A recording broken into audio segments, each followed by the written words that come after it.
even from the beginning, when I got in, my long-term goal is to get into the investment side as well. Like you were saying, have that passive income.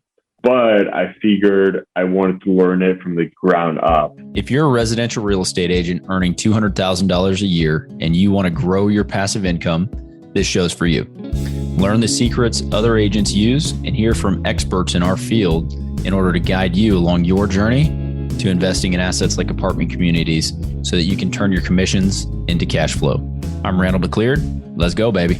All right. Welcome back to another episode of Agents Building Cash Flow. Excited to have you guys on today. And I'm really pumped about our guest today. His name is Alan Yancelson. This guy is a pickleball dynamo. He is a realtor here in San Antonio, highly involved in the Jewish community, and he's acting, doing all kinds of cool stuff. So I'm really excited to bring him on the show, let him show you what his journey looks like in real estate and see if it resonates with you. Without further ado, Alan, let's go. Alan, hey, good to see you. Thanks for taking the time to jump on the show today. Tell me a little bit about your background and kind of where you are in real estate. Absolutely, Randall. Thank you so much for having me over today, and it's a pleasure to be here. My background, so I was actually born in Mexico City and came to San Antonio almost 20 years ago now. My family has been in real estate for a while, started with my grandma almost 50 years ago. So I've kind of had it in the blood. I was 3 years old. I would be riding along with her and putting up for sale signs, for rent signs. So it took a while for me to get to where I am, but I went to business school at the University of Texas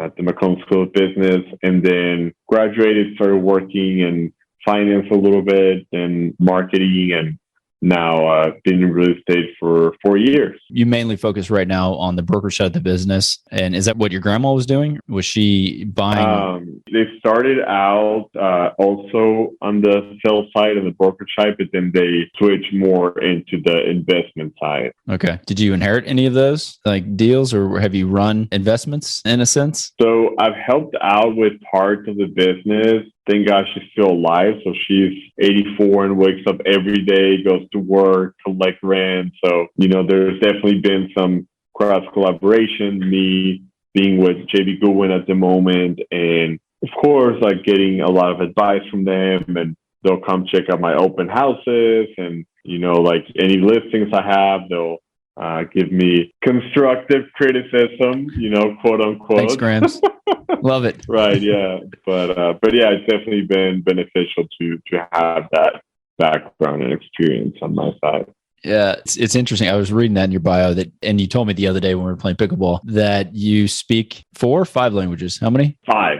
5 languages. Okay. Yes, sir. I know a little bit of Yiddish, not Hebrew. Oh, say it's good. Yeah. And then I saw again in your bio that you were at UT, and then did you get a dual degree? I saw an MA of. Right. Yeah. So I got a bachelor's in business at that time, and then went back a few years later to get a master. It was separate. Yeah. Okay. Awesome. And so when you got out of that, like, what was your process to get into real estate? You said something about you were in finance. So what did you do in finance, and how did that guide you into getting into real estate? Sure. Yeah.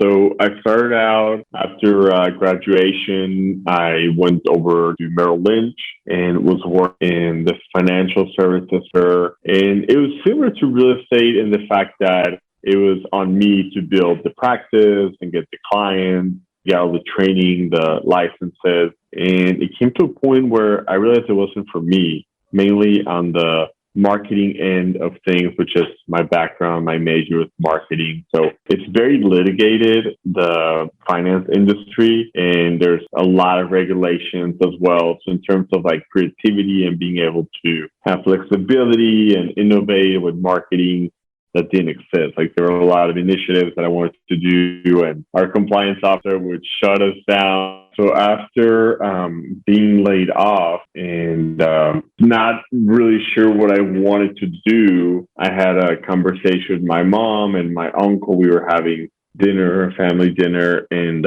my mom had been insisting for many years to get my real estate license. So she said, why don't you get it now? Like you have the time, and, at least worst case scenario, you'll have it as a backup or do it part-time. And my uncle actually went ahead and supported me with the licenses and paid for all the classes to get registered. So it was a no-brainer. I was still doubting it. And then one night I had a dream that I should get the real estate license, and came into it, saw what it entailed, and really like it. And it's for 4 years, going on 5 now. I want to ask, I don't know, just kind of drive into why you like it so much. What do you like about the brokerage side of it? I'm a different animal, man. I've always been on the other side of it. I have had my broker license for 10, 12 plus years, since 2010 or something. And I've always wanted to control the actual asset. And I think it's because I'm probably more of a numbers person and not so much a people person. Right. And so everyone I know that's a good people person is really good at real estate in the brokerage sense of it. Why do you like it so much, I guess? Sure. To me, a lot of it has to do with the flexibility and the autonomy. So being my own boss and creating my own schedule, being able to come to the office, like today, record a podcast and go to another meeting, and not having to be tied into an office for 9 hours a day. Also, of course, like you mentioned, the people side, I love working with people. And even from the beginning, when I got in, my long-term goal is to get into the investment side as well. Like you were saying, have that passive income, but I figured I wanted to learn it from the ground up. So like get down to the neat and gritty, roll up my sleeves, and eventually the goal is to have that. Okay. Let's tie into that then, because that's a perfect segue into trying to figure out where are you in that journey. Do you have any specific goals to acquiring or to building your passive income? Because we could relate it to single family investing or into some commercial income producing property like multifamily. And so I don't know if have you considered that, or do you have a timeline and say, in a year I want to start investing, or where are you in that? I do want eventually to have at least 10 investment properties. Mostly, I think for me, residential is what I'm most comfortable with and know better. But yeah, I mean, the goal is within a year to have at least one property that's producing passive income. And whether it's on my own or going in with a partner or sort of, fund, but definitely want to start building that. And to be honest with you, I kind of already have that a little bit, because I bought a house about 7.5 years ago. And ever since I bought it, I rent out the empty rooms in my house. House So hacking. So I've had tenants in there. And also my property, I'm blessed with the fact that there's a casita in the back. So I rent that as well. And it's really nice to have every month money coming in, and depending on the configuration and whatnot, it almost pays my mortgage every month. So it's really nice. And having that inspires me and motivates me to say, okay, let's get more. Like I have already this coming in. All right, let's double it. Let's triple it. Have you ever read Rich Dad Poor Dad? Yes, sir. Yeah. Okay. Many years ago. But yeah, I love that book. The I quadrant, getting into the investor quadrant. Yeah, just because, that is a big portion. If your mortgage is getting paid from having people in your property, I would argue that that's not passive. You're actively recruiting those tenants to come live there. If anything breaks, I'm sure you're getting a phone call, not a property management company. Right. You're a realtor. True. You're like, I'm a property manager now too. So I've owned a lot of rentals, right? And so I know very well how time intensive and labor intensive those can be. But congratulations that you have, you're renting things that you are receiving passive income. So is your goal of the 10 properties to just build that? Do you have like a set number of dollars that you're trying to hit? Or do you have more just the number of houses, because 10 sounds like a good number? No, so I do have a goal, because I figured if I can, at one point, hopefully in the next 10 years, have the 10 properties and be generating at least $1,000 per property, then I will have $10,000 revenue coming in, or depending on how I am with the mortgages being paid off, then it will turn into hopefully all profit. So that's the goal. I've always wanted to be at about $100K a year coming in, and I think that's a good amount for me. And now, as I'm looking to hopefully get married, start a family, then that's eventually where I want to be. Speaking 5 languages, you're an exotic guy, world traveler. It's not far off, man. You're going to be there soon enough, popping out kids. And then you need more than 10,000 a month in passive income. Right. Yeah. You say that by experience. I know from experience. This is what happens. I'm not, So, all right. Well, the $10,000 per month number seems to be a theme. Like that is a number that I've wanted for a long time. And I got into real estate specifically to grow my passive income and got my license, did all those things in order to just build my cash flow and the passive income. And then I kind of got and wandered the desert for 10 years or so, flipping houses and just chasing it. Flipping houses and being an investor on that side of the business is very much akin to brokerage, right? You're selling a product, and once you're done, you're actively earning income. Once I'm done selling or flipping a house, man, I got to go find another one, or I'm not going to be able to keep the lifestyle I want to live. And so the deals that I've done, just as I guess some rental properties that I've owned, if you're putting debt on them, and depending on what kind of debt you're getting, I mean, rates right now have increased. Obviously, that's a big thing in the market everybody's talking about. But the spread that you're going to get if you're leveraging 70 to 80% on the deal, it's going to be fairly small, especially because the prices of houses have increased so much. And so typically back in when I've been looking for rentals, single family rentals, I've been targeting, 1% of the purchase price at least needs to come in as rent in order for me to cash flow it. $100,000 house, I need to get $1,000 a month, and then I'll be getting some cash flow on the deal as an investment. The $1,000 a month, that's the gross, right? You then go in and pay your debt obligation. This show is sponsored by Ridgeline Investment Group. Ridgeline has a track record of transacting more than $53 million in assets throughout Texas. Ridgeline is currently looking to acquire 100 to 200 unit Class B multifamily communities between 5 and 20 million in San Antonio, Temple, Waco, Tyler, and other secondary markets in Texas. To learn more about Ridgeline Investment Group, visit www.ridgelineig.com. Correct. And when you look at it, I mean, I'm not seeing a lot of $100,000 houses now, right? If you are, they need a ton of work, which is the other caveat to that is I, as an investor, full-time buying distressed properties, fixing them up. I was in those deals for 65% of their full market value or less, right? Some of the first houses I ever bought were $1,000 houses. And so we're not in that market, right? That doesn't exist. And so finding that type of investment where you're going to have a very low basis, it's an affordable property that you can charge enough rent for to actually cover your mortgage, becoming a little more difficult. And so that's one of the reasons that I tout multifamily investing so much, because you're getting a scale that you're not on the single family side. You can buy a door, or that's, in multifamily speak, you're going to buy 100 doors at $70,000 to $80,000 a door, depending on what your type of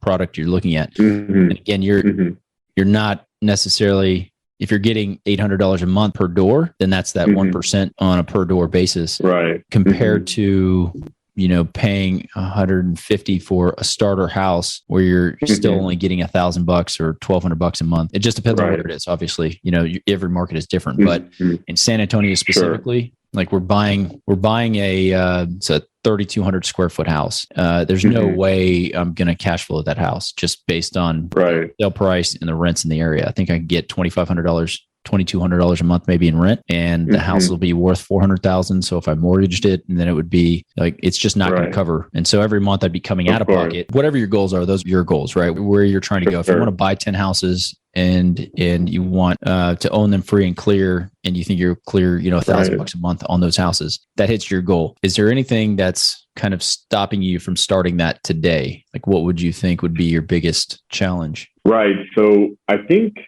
in the past few years, I haven't made that a priority in my budget in terms of saving for an investment property. And even though it is my goal, I've had a lot of really good opportunities to travel and be part of other projects. Like, I just got back from Israel. I was there for almost a month for a really cool event opportunity. So definitely now, kind of as I'm looking to get settled a little more in life, like personal side and professional side, then now I'm like, okay, let's sit down and make active plans and laid out plans to be able to fulfill those goals. A couple things that I could maybe, because now if you're at that stage and you're trying to or you're looking around for opportunity, looking for yield, a couple of things. One, identify so like in real estate, we all have a buy box, right? We're all looking, we can identify exactly what we're looking for. A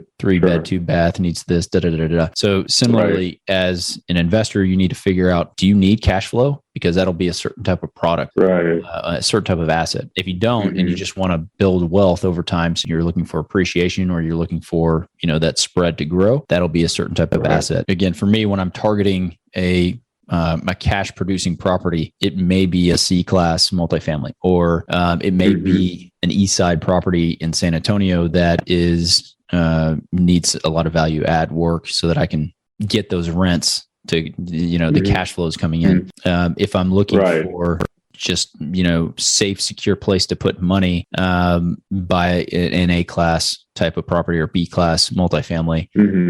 Similarly, you could buy a nicer house in San Antonio that, is likely to appreciate over time. It's in a good neighborhood, that sort of thing. It doesn't need a lot of work. Identifying those things for you, like in this stage of your investing career, I can help you through some of those things if you want to talk about that offline, but some PDF like documents, things that I can share with you and anyone who's listening as well. So that'd be great. And I was going to add, while you looked that up, that, I'm really thankful that I want to say, of course, that I'm really thankful for you to reach out to me and invite me to this podcast, because even from the 20, 30 minutes we've spent together, I've learned a lot. And it's almost like in my mind to talk about it, it lays out like, what the goals are and like starting the plan. So definitely, you're adding value.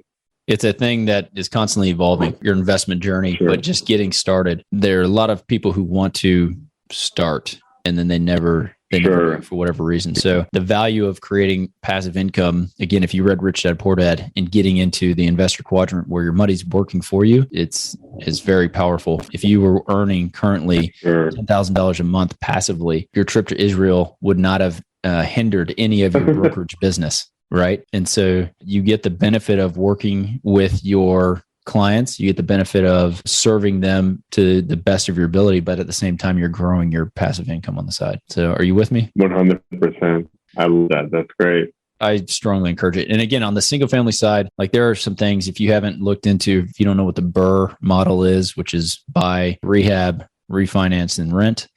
If you haven't ever looked at that, it's a way to get into single family deals with no money, essentially, after you refinance. It's a little more challenging now, obviously, because rates have gone up. You could buy some deals from some investors who are selling heavy value add single families. So again, we can talk about some of that stuff at another time, but I would encourage you to also look at taking some of your commissions that you are earning and looking at multifamily type of product that you can invest with a very seasoned sponsor who knows what they're doing. They've run assets in the past. Take $25,000 and put it into a deal, and now you've got access to 100 doors or something, and you're one of the investors in a deal like that. And if you do those over time, then they build and build and build. It's not a get rich today strategy. It's a way to get into large deals fairly easily. Right. And then, those build over time. Anyway, something to look at. I have a question here. I'm curious how you would answer it, just because it's coming from an agent that has slowly started your investing journey. Not really. So what advice would you give to agents who got into real estate because they always wanted to own the actual real estate, but they haven't time to actually acquire it? They've just stayed in the brokerage side. Right. So I'm essentially giving myself yes. I would definitely say to make it a priority, have that bucket, if you would, in terms of the budgeting and the saving. And like you said, like every commission, instead of going out and buying fancy dinners and going on luxurious trips, which I haven't, but still start building that fund so you can slowly start getting into it and get towards your goals. Good advice. Thank you. Good advice, Self. What is your favorite pastime that's not related to business? Yeah, I would definitely say like staying active, playing like pickleball, softball, and also some acting and comedy as well. You do stand-up? What do you do? Yeah, I do stand-up. I'm part of an agency, and we have different commercials that we participate in. I was in a few last year, so really enjoy that as well. Nice. You'll have to some links. We'll put them in the show notes so people can go watch you. Okay, yeah, that'd be great. Buy my product. Yeah. Yeah, nice. What is the best thing or memory that you have from the past 60 days? And more specifically, like what is the best thing that's happened to your family? You know, something family related in the last 60 days. Wow, in the last 60 days. This is like, it stands into the community as well, but, you know, my family was part of it to where our group, YJSA, which is Young and Jewish San Antonio, we got a new Torah for the group. So it's very expensive and it doesn't happen many occasions. So we went together as a community, like a young adult community in San Antonio, and my parents, my brothers, sister-in-law, we all participated, donated. And about a month ago, we had the declaration, like the dedication weekend where we received the Torah that was written in Israel. And it was a very, very big moment for us. That is awesome. I haven't seen that happen. My wife is Jewish, but I haven't seen that. I didn't know that was a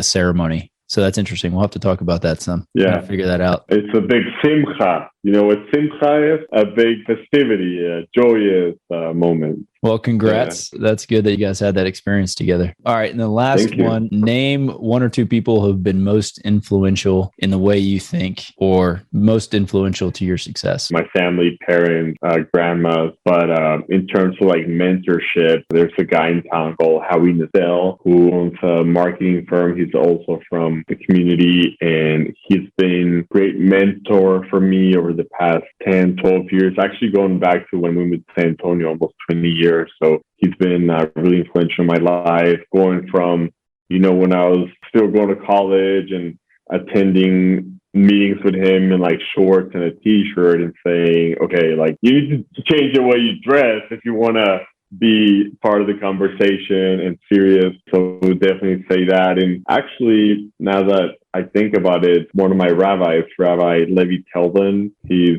been a huge part of my life since we co-founded the YJSA group 10 years ago, but also in my spiritual journey, he's helped greatly learning with him.